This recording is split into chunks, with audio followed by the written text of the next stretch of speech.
بسم اللہ الرحمن الرحیم۔ جوائنٹ فیملی کی صورت میں قربانی کس پر ہوگی؟ کیا پورے خاندان کی طرف سے ایک قربانی کافی ہے؟ گھر میں اگر تمام بھائی بہن اکٹھے رہتے ہیں ان کے لیے قربانی کا کیا حکم ہے؟ ان تمام سوالات کا شرعی حکم اور شرائط کیا ہے؟ انشاءاللہ آج ہم اس ویڈیو میں اس کے بارے میں تفصیل سے پڑھیں گے۔ اور اس کے بارے میں ایک بھائی نے سوال بھی کیا ہے، وہ یہ ہے کہ ہم 5 بھائی ہیں، تمام شادی شدہ ہیں اور والدین کے ساتھ اکٹھے رہتے ہیں۔ ہم سب جو کماتے ہیں والد صاحب کو دیتے ہیں، صرف اپنے پاس جیب خرچ کے پیسے رکھتے ہیں۔ بقرعید کے موقع پر والد صاحب اپنی اور والدہ کی طرف سے قربانی رکھتے ہیں، ہم نہیں کرتے۔ کیا ہم پر قربانی واجب ہے یا نہیں؟ اور صرف والدین کی طرف سے قربانی کرنا سب کی طرف سے کافی ہے یا ہمیں بھی قربانی کرنا چاہیے؟ تو سوال کا جواب سننے سے پہلے چند باتیں یہاں پہ سے ذہن میں رکھیے کہ قربانی واجب ہونے کے لیے 3 شرائطیں ہیں اسلام میں۔ سب سے پہلا شرط یہ ہے کہ آپ مسلمان ہو، کیونکہ کسی بھی دینی عمل کے لیے پہلا شرط ایمان کا ہے۔ عاقل اور بالغ ہونا، کیونکہ نابالغ اور مجنون پر قربانی نہیں۔ تیسرا شرط صاحب نصاب کا ہے، یعنی نصاب کے برابر مالیت کا مالک ہونا، یہ بھی ایک شرط ہے۔ نصاب کا ذکر پچھلی ویڈیو میں ہو چکا ہے اور اس کا لنک میں ڈسکرپشن میں دے رہا ہوں۔ تو چلیے سوال کے جواب کی طرف چلتے ہیں۔ تو مذکورہ سوال کا جواب یہ ہے کہ سب سے پہلی بات کہ ہمیں اپنی مال کا تعین کرنا چاہیے کہ کون کس چیز کا مالک ہے۔ یہ وضاحت کرنا چاہیے کہ بچوں یا بیوی کو ذاتی طور پر کسی چیز کا مالک بنایا گیا ہے یا نہیں۔ مفتی تقی عثمانی صاحب مفتی اعظم پاکستان اپنے خطبات میں لکھتے ہیں کہ مسلمانوں کے لیے اور مسلمان خاندانوں کے لیے یہ بات لازمی ہے کہ وہ اپنے گھروں میں اپنے خاندانوں میں اس بات کا تعین کرے، اس بات کی وضاحت کرے کہ کون کس چیز کا مالک ہے، کس کے پاس کتنا رقم موجود ہے ذاتی طور پر، تاکہ آنے والے دنوں میں قربانی میں بھی، زکوٰۃ میں بھی اور دوسرے واجبات کی ادائیگی میں ہمارے لیے آسانیاں ہوں۔ تو سوال کا جواب سمجھنے کے لیے میں 2 صورتوں میں آپ کو سمجھا رہا ہوں۔ اگر گھر کے کسی فرد یعنی بیوی،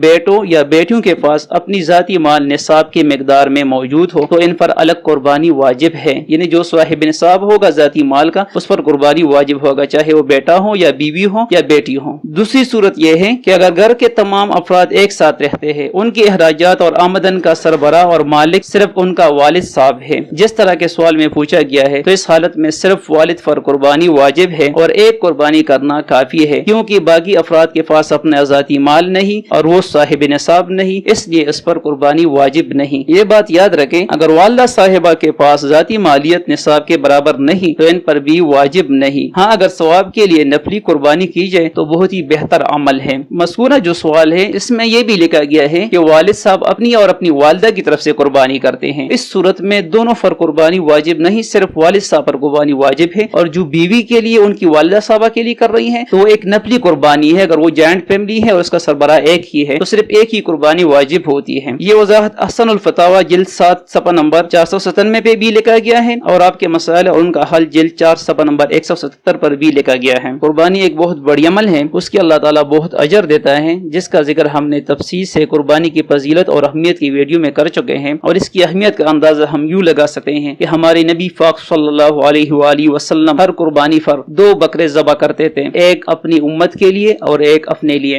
اگر کہ وہ صاحب نصاب نہ تھے۔ اس کے علاوہ حضرت علی رضی اللہ تعالی عنہ جو کہ 4 مرتبہ خلیفہ راشد بھی رہے، لیکن اس کے پاس اپنی ذاتی مالیت اتنی موجود نہیں تھی کہ وہ صاحب نصاب رہے، لیکن اس کے باوجود بھی حضرت علی رضی اللہ عنہ ہر عید پر 2 قربانیاں کرتے تھے، ایک اپنے لیے اور ایک حضرت محمد مصطفیٰ صلی اللہ علیہ وآلہ وسلم کے لیے۔ تو قربانی بہت بڑی عمل ہے، اور حدیث مبارکہ میں آتے ہیں کہ صحابہ کرام نے نبی پاک صلی اللہ علیہ وسلم سے پوچھا کہ قربانی میں ہمارے لیے کیا ثواب ہے، تو اللہ کے پیغمبر نے جواب دیا کہ اس قربانی کے ہر بال کے بدلے میں ایک نیکی ملے گا، قربانی کے ہر بال کے بدلے میں ایک نیکی ملے گا، اور یہ خطبات میں بھی ہم پڑھتے ہیں۔ آج بھی اکثر ہمارے مسلمان بھائی اللہ کے پیغمبر جناب حضرت مصطفیٰ صلی اللہ علیہ وآلہ وسلم کے لیے قربانی کرتے ہیں، اور ہم میں سے جو بھی چاہتے ہیں کہ ہم اپنے نبی پاک صلی اللہ علیہ وسلم سے عقیدت ظاہر کرنے کے لیے، اس کے ساتھ پیار کرنے کے لیے اور اس کے ساتھ اپنا رشتہ مضبوط رکھنے کے لیے ہم نبی پاک صلی اللہ علیہ وآلہ وسلم کے حق میں قربانی کا عید کے موقع پر اگر کر سکتے ہیں تو بہت بڑی اجر کی بات ہے اور عقیدت کی بات ہے۔ جو بھی دینی مسئلہ سیکھ لے، کوشش کرے کہ اپنے گھر اور معاشرے میں اس کی آگاہی پھیلائے تاکہ ہمارا معاشرہ دینی لحاظ سے آراستہ ہو جائے اور اللہ تعالی ہمارا آخرت کامیاب بنائے۔ اللہ تعالی ہم سے نیکی کرنے کی توفیق دے اور ہمیں راہ راست پر چلنے کی توفیق دے۔ ہمارے چینل کا مقصد دینی مسائل حل کرنا، اصلاحی معلومات سے آگاہی، معاشرے کی اصلاح، معاملات کی درستگی اور عبادات و اللہ کے احکامات اور نبی پاک صلی اللہ علیہ وآلہ وسلم کے طریقوں کے مطابق لانا ہے۔ اس کار خیر میں ہمارا ساتھ دینے کے لیے اسلامی مسائل چینل کو سبسکرائب کریں اور نوٹیفیکیشن کا بٹن دبائیں تاکہ ہر آنے والی نئی ویڈیو سب سے پہلے آپ تقریر میں پہنچ جائیں۔ جزاک اللہ، ما علینا الا البلاغ۔